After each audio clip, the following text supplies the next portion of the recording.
সুপ্রিয় কৃষক বন্ধুরা, আসসালামু আলাইকুম। স্বাগতম আরেকটি ভিডিওতে। মূলত আজ কথা বলতে আসলাম হলদির গাঢ় রং কিভাবে বানাবেন।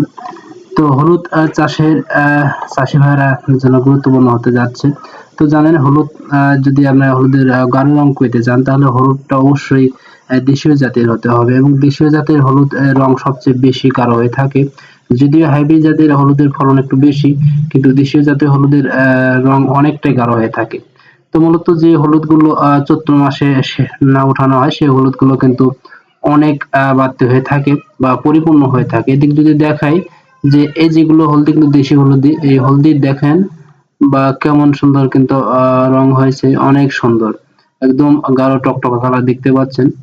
তো এগুলো মূলত আমরা বেশ চৈত্র মাসে ওঠানো হয়েছে, সেই হলুদ থেকে এই হলুদগুলো কিন্তু আহ করা হয়েছে, এবং এগুলো কিন্তু সিদ্ধ করিয়ে রোদে শুকানো হচ্ছে, এবং রোদে শুকানো হয়ে গেলে এগুলো কিন্তু উপযুক্ত হয়ে যায় হলদি ভাঙানোর বা হলুদ ভাঙানো, দেখতে পাচ্ছেন।